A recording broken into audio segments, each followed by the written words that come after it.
I could not stop throwing up. And my God. It was first of all, don't think anyone came over to like do the old rub on the back and hold the hair. Like, I think everyone was like, girl, this is every man for himself out here on fitness day.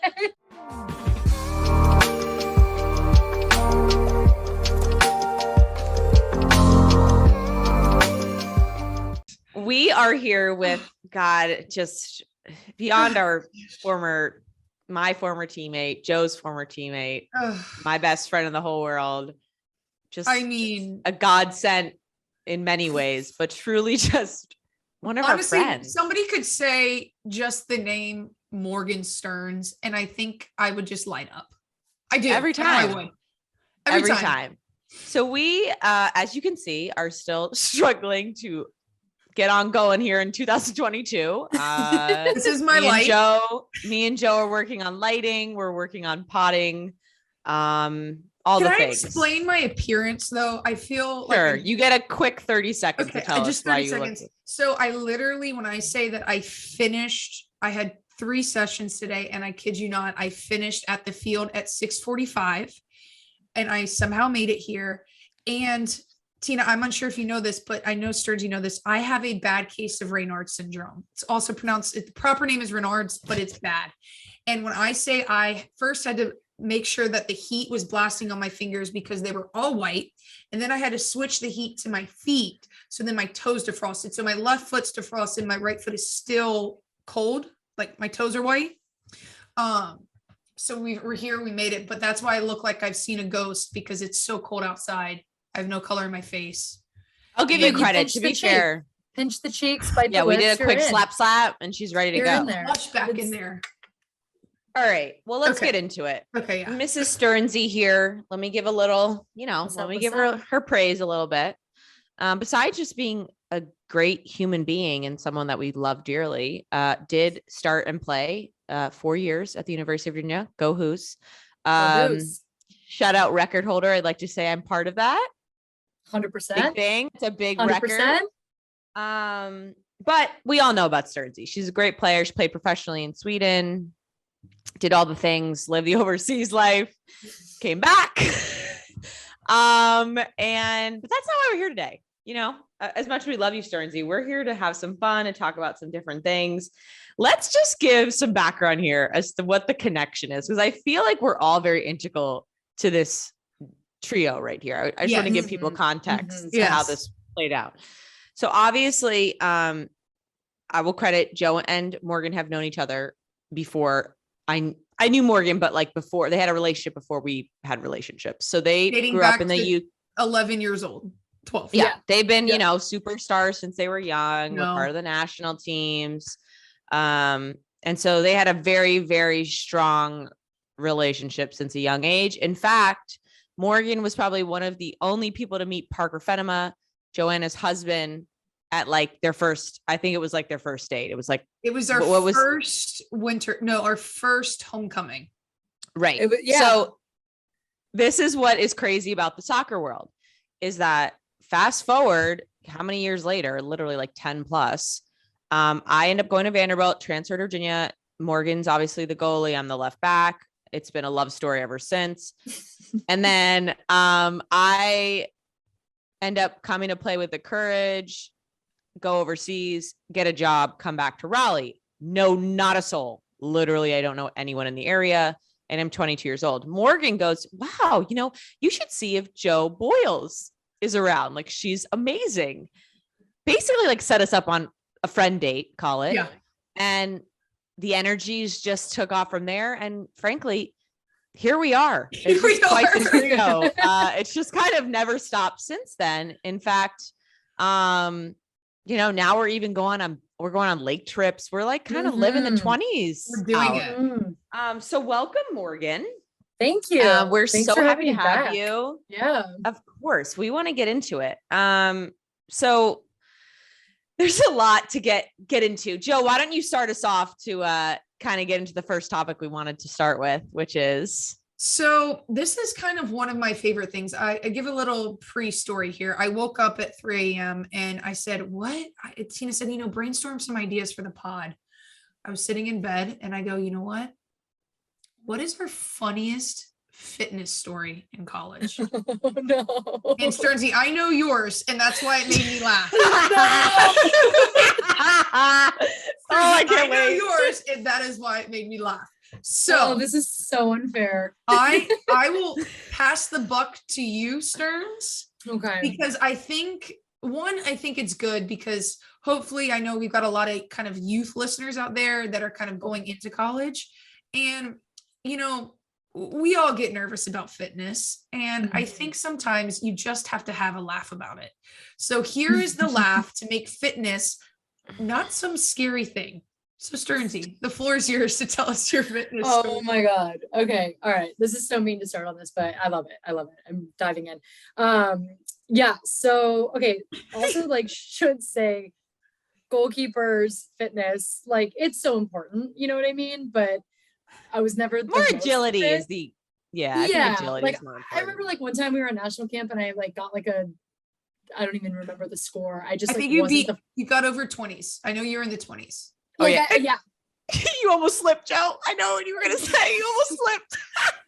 Basically, I wasn't won't like name the first names. one out. Yeah, I wasn't. Yeah, the we first won't name one out. names, but And I was like so happy about that. So I'm like feeling good about myself. Anyway, so this was like definitely far and away. I've had a lot of embarrassing fitness stories because I was like fit for what I needed to be, but like fitness has never been and is not now one of my strong suits. So this is awful. So anyway, we were in college. It was our second year, Tina, because you were there. And I had just come off like played my first year, and mind you, like I had crushed my fitness test my first year. I think half of that is you're still like in like your little girl body, you know what I mean? Like yes, my hips had not dropped into like childbearing hips that they are today. Like none of that had happened yet. We had not gotten our like breakfast, lunch, and dinner protein shakes that we were getting all the time in college. yeah, like, we were definitely feeling good about ourselves. But anyway, like, we did a super, super hard test at UVA. It's called cone test, and I won't describe it. it's the but worst. It's, just, like, it's the worst. It's a lot of running back and forth, like short intervals. Can like, I not a lot of tests. I just want to make it pre-story to this. Can I just make a note? So this is my first. I haven't seen Stearnsy. She's the only girl I know going into Virginia. So I'm like already like I'm stressed out. Like I gotta like meet people. I got like Sonnet and like Morgan Bryan in front of me. I'm like, okay, let me just make a friend here. I'm trying to make the team, play games.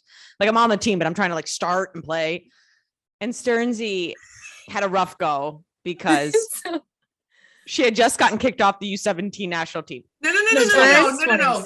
20s, sorry, 20s. Yeah, 20s. Sorry, I was with her. Stearns had every right. Don't rob me of 3 years now. Don't Sorry. rob me of 3 years. We were in Azerbaijan. Don't rob the Jennifer Cyprus Lopez concert from us. Exactly. We So experienced that in Baku. So Stearnsy, might I say, had every right to not be prepared. She had a rough go for about 3 weeks post that kind of trauma, which it is trauma on a lot of levels. And all jokes aside, it's a very big trauma. But before Stearnsy tells you what goes down, I just need to highlight the fact that I was sitting there being like, this is a miserable idea. They were like, okay, guys, you guys are going to run the beep test after, but we want you all to go and support the goalkeeper. So not only does the 3 goalkeepers, one freshman, Kelsey Kilgore, Jessie was running it, and Jessie just was kind of a freak and always fit. And Stearnsy, who literally had taken a break for 2.5, 3 weeks. And we're like 30 girls, and I'll let you tell it, but there's, just to give you a picture, there's 30 girls standing on a hill being like, okay, you got this. Like, imagine having to run a fitness test and having 30 eyes on you, like, don't mess it up. Yeah. Anyway, proceed. So I just wanted to give a picture.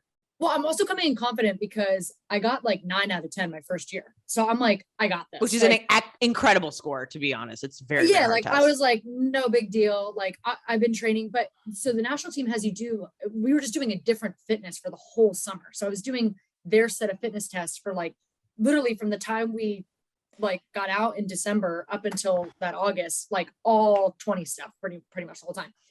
So anyway, whatever, this is going on forever. Basically, I get up there, I start running. Well, it starts with, I woke up in the morning and I was so nervous because all of a sudden it hit me like, shit, like I haven't run in like 3 weeks. Like I was like, can I get extra break? Like I've been training, whatever. So dumb. So I was like, oh my gosh, I'm like really nervous. So I'm like, I have to eat something, but I'm like too afraid to eat anything. Like I'll eat applesauce. Like I'll have like a little bit of applesauce. Like even to this day, like I love applesauce so dang much, but like it is hard for me to eat it. without thinking of the story. That's so anyway, like, I have a little bit, whatever, get to the field, and unbeknownst to us, like we did not know that you guys were all going to watch us. Like that was new. That was new. Like everyone was like, are you sure? They're like, yep. Yeah. Watch them. So I was like, yeah. Okay. So we're like, okay. So we basically go and yeah, we get started, and I'm starting to miss a few. And I think it was on like I don't even remember how many I got. I just remember on like 6 or something like that. I stop and I look at our fitness or like whatever, like fitness trainer or whatever. And I kind of like shake my head and I just like run into the ditch, and I'm like just throwing up for like, I swear to God, 5 minutes. Like I could not stop throwing up. And, oh my God. It was first of all, don't think anyone came over to like do the old rub on the back and hold the hair. Like I think everyone was like, girl, this is every man for himself out here on fitness day. Well, the other thing is that like, no, Joe, you have to understand, we have to run the beep in like 20 minutes. So and it is like hard. Scared. It's like hard to watch. First of all, Jessie, okay, I'll give Jessie crushed it. Our freshman goalkeeper, Kelsey, I love her, but she was missing every line. Like the whole idea of the test is to like hit lines, and people are like, Kelsey, hit the line. Like she's like 4 feet from the line, touching, and going.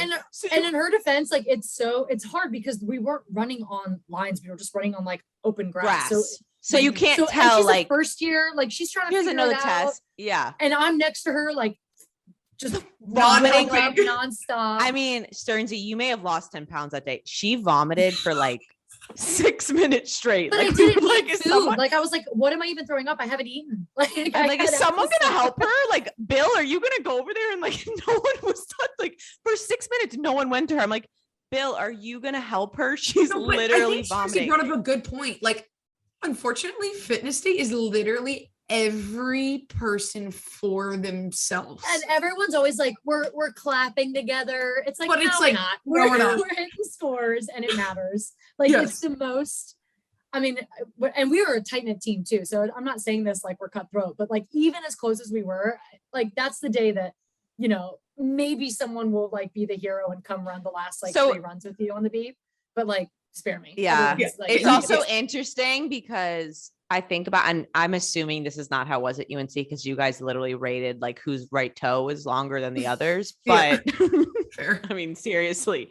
But like what I appreciated about Steve was that like, sure, it maybe knocked you down a few points. Like, okay, you should have come in fit, but it never was like the ultimate, like there were people that had different circumstances that maybe didn't. First of all, fitness is very mental. So some people are just not very like great at it, but are performers on the field and can be fit for games. But I felt like Steve always had the like mentality of like, as long as you're proving that you can be fit by game 1, the best player is going to play, which ultimately happened, right? Like that was like our best run ever. Stearnsy had an excellent season, despite the fact of like tearing her labrum and having to get shot up every game. But like before that, I mean, she was the fittest and the best goalkeeper, and it happened in time. I just think it's something I always got so mental about fitness, and I think it's so critical, obviously, to the game, but it's so mental. And like, I think it's really easy to, when you start a season like that, and the first thing, right? Like the first day, like when I was at Vanderbilt, it was like, we did like 7 tests. I'm like, how many different tests can you do to test like whether or not I'm fit?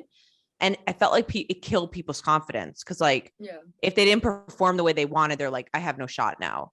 So I always think that's like perspective. Like, don't let it determine the next 3 to 4 weeks into preseason. Like recognize where you're at and then put in extra time if necessary to get fitter. Yeah. Well, it was funny. Cause like maybe like, I don't even know, a couple weeks after we're like on an away trip. And I remember I'm like in the airport. Do you guys know what a Choco Taco is? The like ice cream, which is like, oh my God, heaven on earth. But anyway, so I'm like sitting in the airport eating like a Choco Taco, and Steve comes up to me. He's like, Stearnsy, I gotta talk to you for a second. And I was like, hey, what's up, Steve? Like, what's going on? And he's like, not a good performance on the fitness test. Like, he's basically he like, always had a way of saying. I know. Well, he was basically like, you're gonna keep playing, but like, it didn't go unnoticed that you sucked. I was like, great.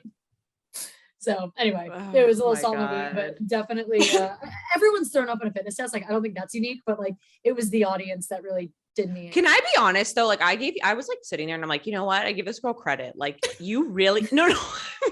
I do everything big. Joe, I do everything Joe, big. she could have stopped. Like she was struggling for like a Yeah. couple rounds and she went and kept pushing and pushing to literally the point in which her body could not take it anymore.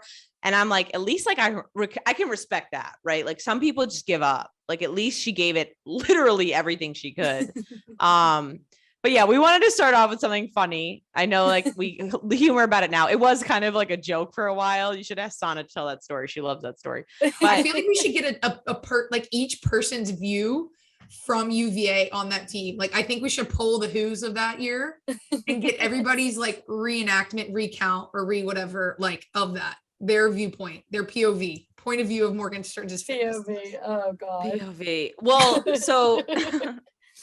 so what do we to turn this into something a little bit less funny, more kind of great on your part in terms of like being strategic and Stearnsy, to her credit, despite that story, was a 4-year starter, which is incredibly difficult at the level and program that we played at.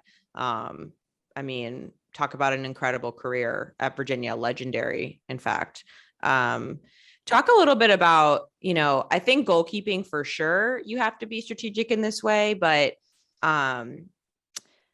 we were talking about this and saying, right, like if you're going to a university and initially your only thought is, bar none, like Georgia, like I want to go to Georgia, regardless if I play, if I don't play, like you make that decision, you make that decision and you go. Or some people like myself, I went to Vanderbilt. Soccer was not the whole chunk, but a big chunk of what I wanted to still continue. And I found out quickly that this wasn't going to be the best place for me to evolve.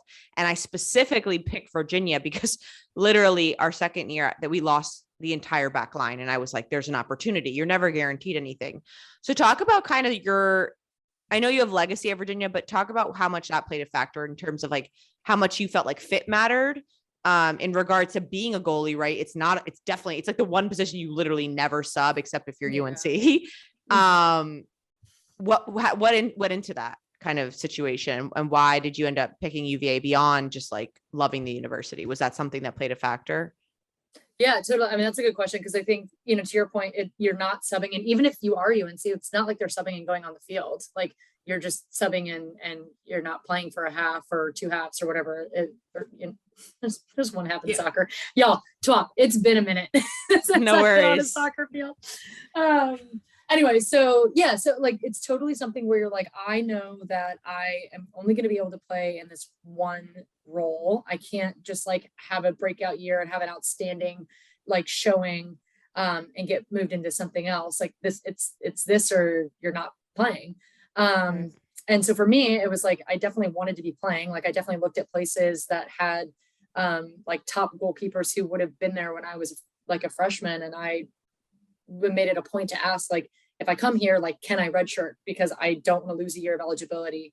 I was super lucky that I had a parent who played Division I sports. And so they, it was my dad, and he played football. And so I think he really understood the value in a redshirt year. And like, maybe it's getting bigger, but it wasn't like that widespread, I guess, and especially not on the women's side. Like, I don't know as many of us used it as we could have or should have to say, like, let me take a year to develop and then, step in. So I was like very fortunate that UVA, just the kind of the way it worked out, like I was going to get to play, but like, even that was kind of a lucky break. Like, I mean, I know you guys have had Jane on and we've joked about it. Like there was a time where they were like really going after Jane. And I remember being like, I swear to God, Janie Bear, if you pick Virginia, Carolyn.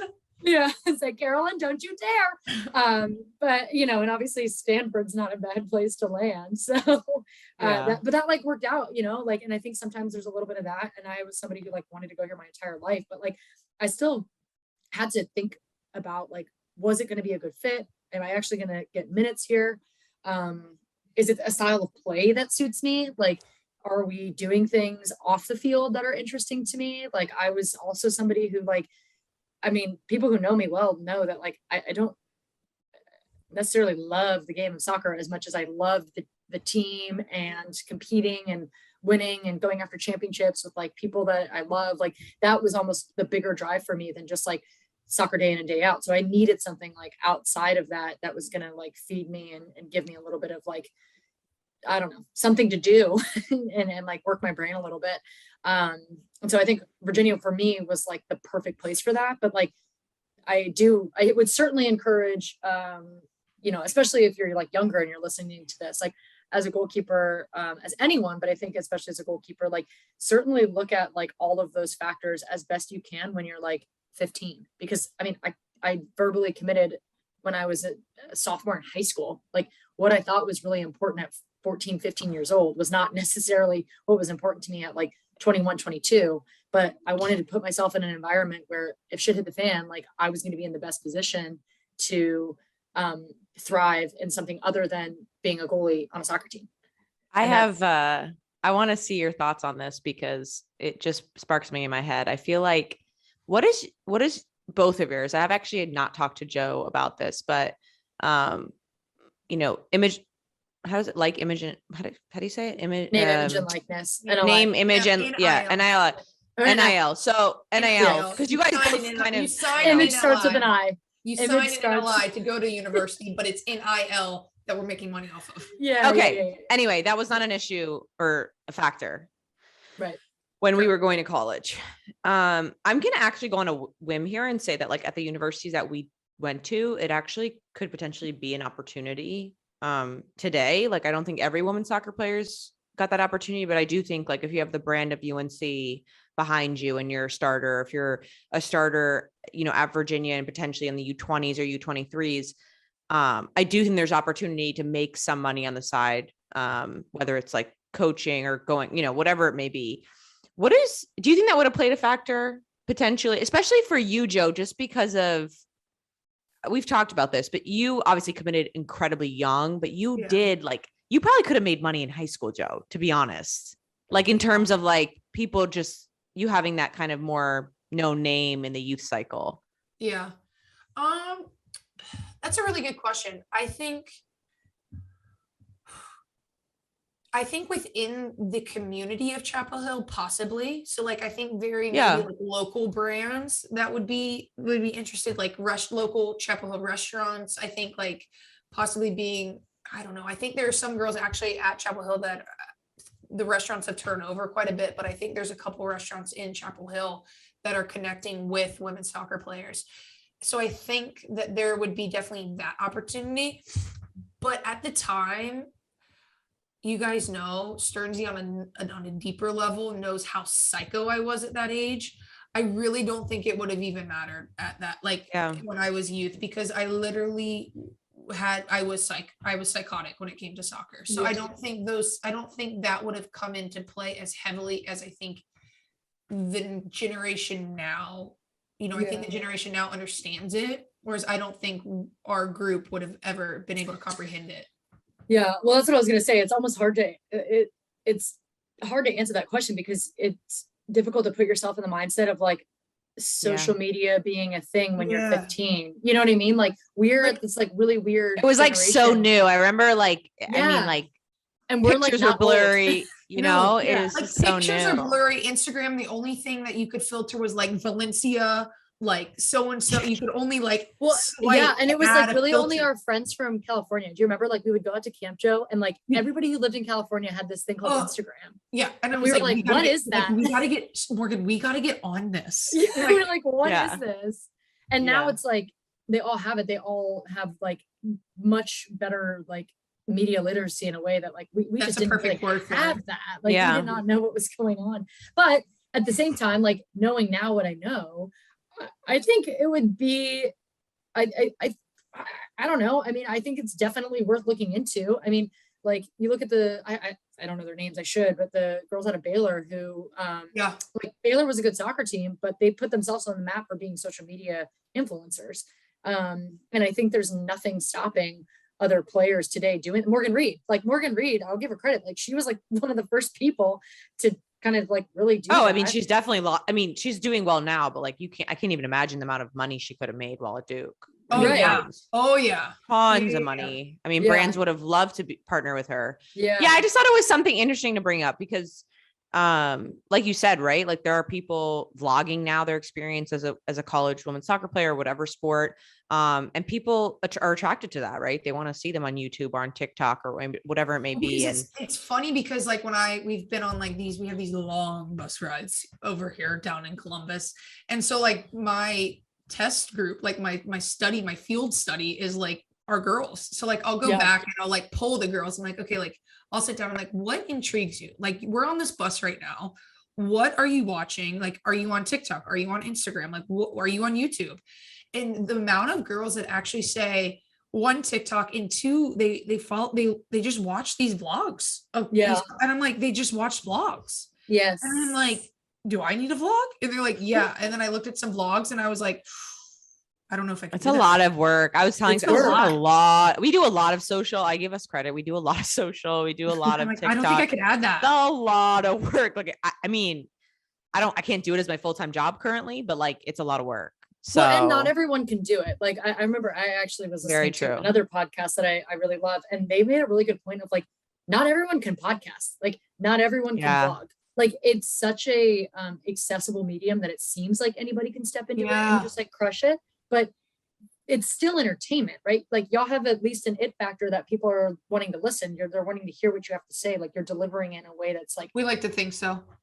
Yeah. I mean, well, and like I mean, and I'm just going to be very blunt. Like I think there's just a lack of our voice. There's a lack of former players coming out and speaking. There's a gap in the market, right? Like filling it.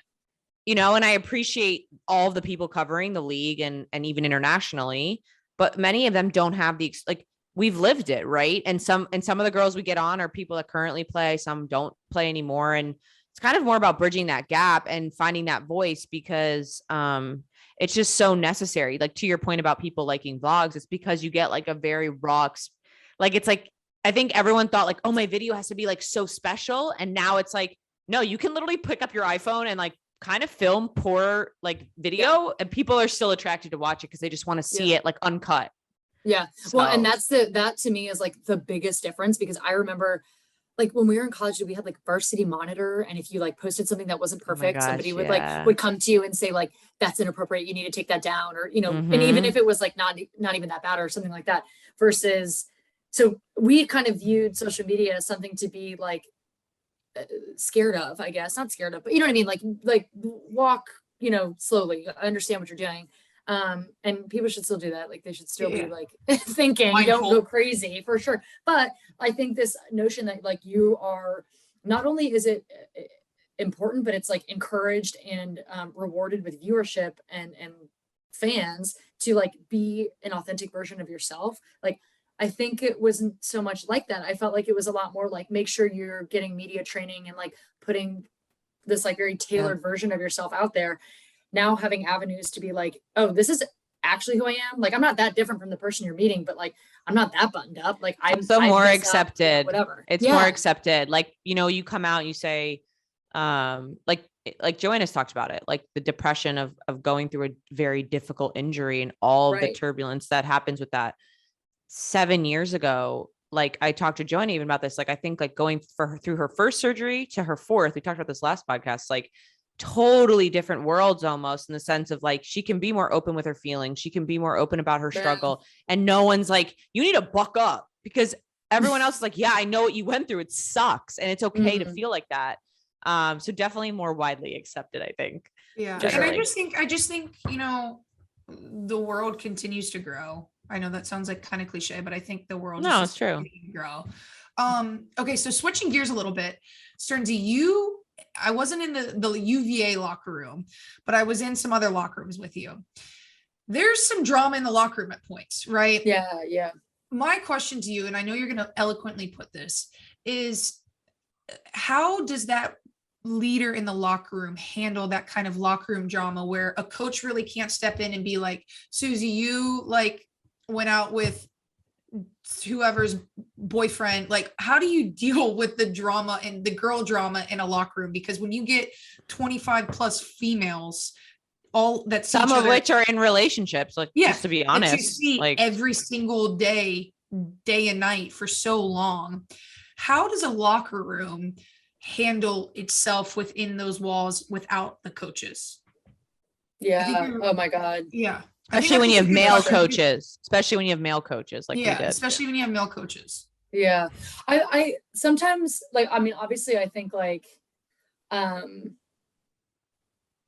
don't know, like, I think for the most part, you're having to kind of navigate some of that from like a pretty young age. So there's a little bit of practice that happens like before you're getting to a level, like you have at a collegiate level, at a professional level, but it's definitely more intense at a collegiate level, professional level, because you're, to your point, like in high school, like you're going home, right? Unless you go to a boarding school, I guess, like you're going home at the end of the day, like you can get away from people. Like I might be going home and going in to live with the person who's like frustrating me in the locker room or whatever. And I don't care if you're like the most awesome person on the planet, like it's eventually it's gonna happen. I have the like line, like, am I the drama? Like, in my head right now. Is it me? Am I the drama? Tina's not on TikTok, so she doesn't know. Oh, I'm not on TikTok either. I get so much crap for that because I just see everything like 3 weeks later on Reels. But anyway, so but it's, I mean, I used to lock myself in my room. Morgan can attest, because I was like, I can't see anybody. I need like quiet time, because it's just so many, it's so much energy. So stimulating all for like the time. 7 hours in the day, and like one drama, they have drama, she has drama. It's like a lot of, well, and it's like I'll, you know, I'm super extroverted. Like I'm any personality test I've ever taken, it's like, do you even have a dash of introvert in you? Like I think the pandemic forced me to like develop some, but I wasn't born with any, that's for sure.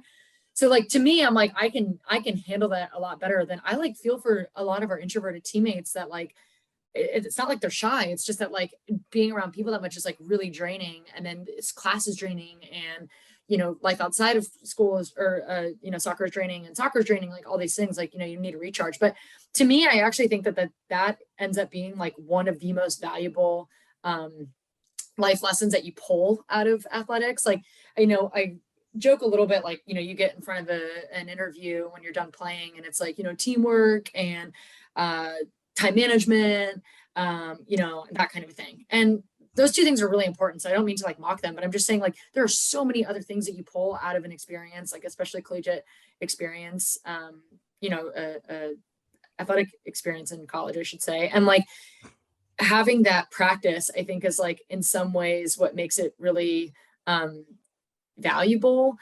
But it's beyond just like a job, like just having those interpersonal skills, like being able to work really, really hard for something that everybody except for one team is going to fail at eventually, right? Like everybody except for one team ends their season in a loss. Right. And so like, and then you have to somehow find a way to come back and do that the next year. And like, to your point, Joanna, like life happens in between that, right? Like, and real life happens in between that. Like, yeah, maybe it's something that's like as dumb as like you're like whoever you're dating in college, like with another, you know, whatever. But maybe it's as serious as like someone's parent gets sick, or they have a death in the family, or they like don't, or an injury. Yeah, like whatever it might be, like all of this is happening in the meantime. So you're having to balance all of these things. And I feel like what's helpful is like strong leaders in the locker room. Like that sounds kind of like self-evident, but like being able to, if you find yourself like having a knack for that, step into it as best you can and lean into it. And you're not going to get it right. Like even, I mean, in my fourth year, like, sure, I was a captain, but like, I look back and I'm like, oh my God, like I messed that up so many times. Like I didn't know what I was doing. I was 20. Like, I don't know. So then my question is, what do you think? And I know this is the, you know, a master problem is, how do you define leadership? What is one person? How do you step into that role if you don't even know you are that person? Yeah. I mean, I think some of it happens naturally, right? Like if you find yourself being a person, like even from a really, really young age. Because you're a leader. Yeah. Yeah. Like I guess from a really young age, I found myself being able to connect with a lot of different people. Hopefully having them feel better after our interaction, or like feel seen or supported or something like that. And it wasn't something that I was like trying to do as much as it was like, I got energy from that. Like it was very life-giving for me to see somebody who was kind of down or whatever, and, you know, go and support them, but then like also find a way to kind of like support myself and like perform too, right? Like you kind of have to do all of those things. But I think leadership takes on a lot of different forms. Like that's the way it worked for me. That's not the way it's going to work for other people. And some people are really quiet. Like we had captains and leaders on our team who like didn't talk a lot, but Completely just, example based. yeah. Yeah. Like they just like Kristen McNabb, I know you guys had her on, like so perfect at this, like did not need to say a lot of words, but like showed up every Every day time. and did exactly what she needed to do. And so when she said something in the locker room or when she had something to say, people listened because they respected her.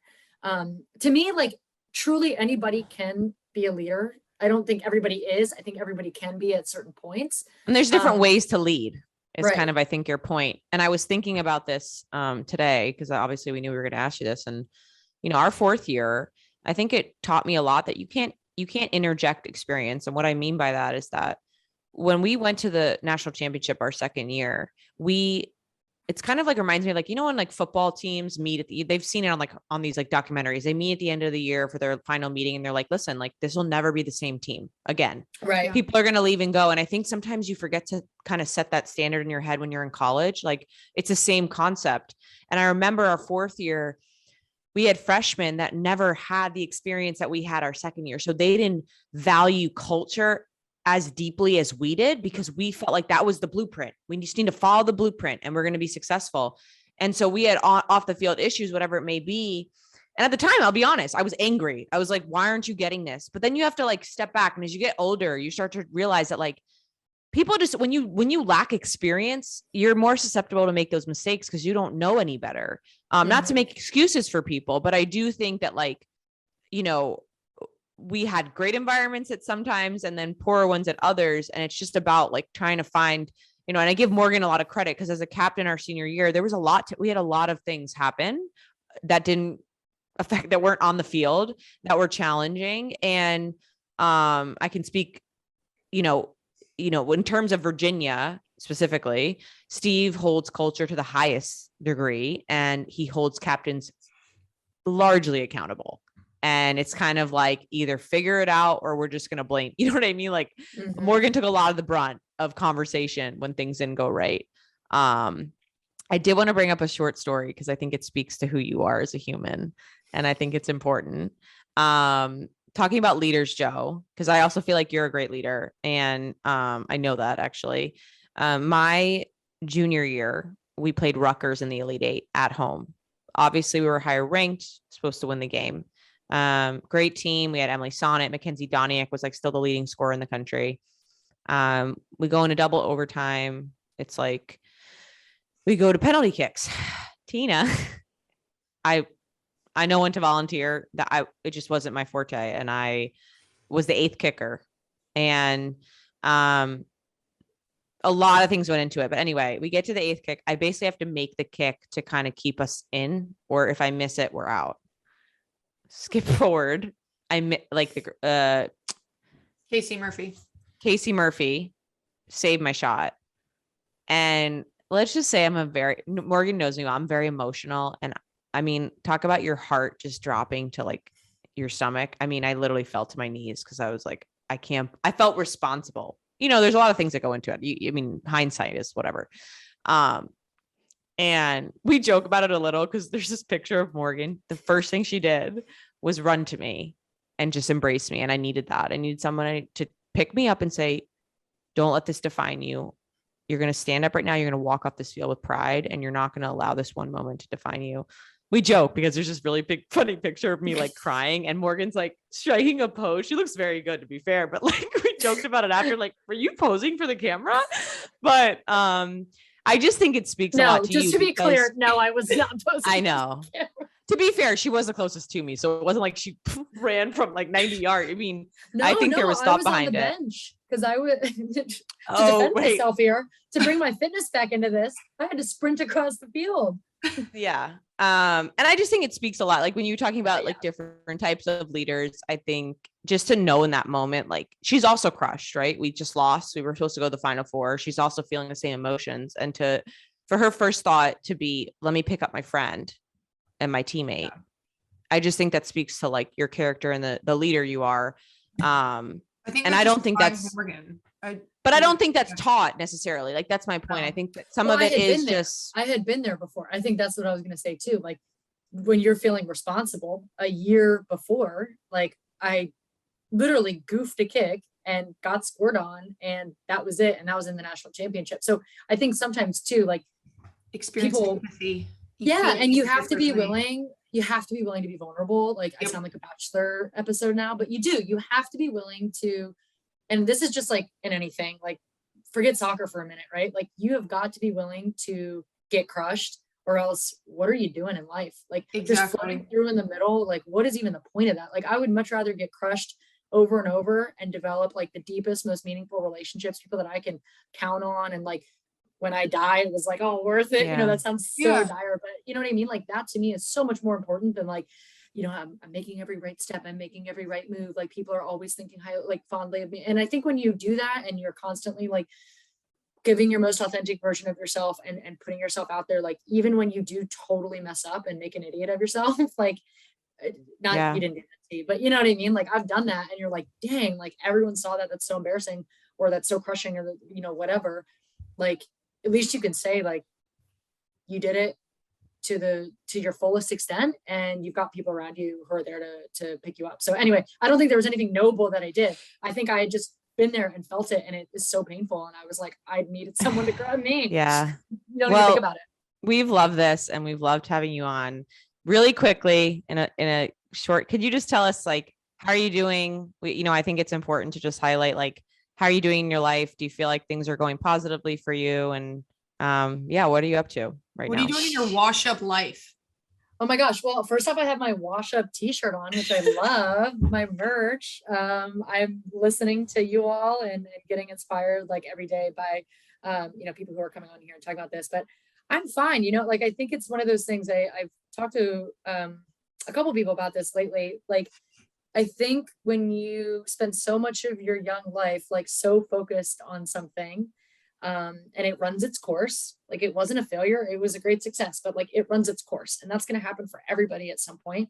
There's a period of trying to figure out like what's next, and like what am I, like what else am I good at, what else am I passionate about, like what else is life-giving, and all those things. And I would say like I'm super in that right now, and that takes time. And some of the exploration, I feel like some of my friends who, you know, weren't collegiate athletes and professional athletes, like some of the exploration I felt like they got to do at a younger age. Like we, you know, weren't really able to do that because we were so focused on, you know, very specific and challenging goals. So I would say like I'm totally a work in progress. I mean, I hope most people Love at it. 26 are like, I don't know. I would not, But I love here's the thing. that. I love that I feel like honesty. as stressful as it is, I would not want to be a finished product at 26. Like how boring. Like Yeah. I don't For sure. I don't want We're to all in it. out, like try Yeah. a million things, try, you know, all that stuff. So that's totally where I'm at. If anybody wants to connect over that, you know, whatever, hit me up. I'm always game to like talk through things and Well, bounce Morgan ideas will be back. off each other. Joanna, Oh, yeah. right? Morgan's going to be Oh, back. God, and, yeah. you know, we just so appreciate, we love talking with you. You have so much wisdom as a human. So, yeah, thanks We for having love on. you. Lake round 2 soon. Yes, I love y'all. And listen, thank you for, it sounds cheesy, but thank you for holding the space for people to connect and talk in this. Like, it's kind of like weird when a big part of you ends one day, and then to bring it up again feels like, what am I talking about? So I think it's really powerful that y'all are doing this and giving a voice to a big part of people's individual lives. And hopefully that'll, you know, spark something in other people that they'll want to, you know, reach out, connect and all of that. So y'all are amazing.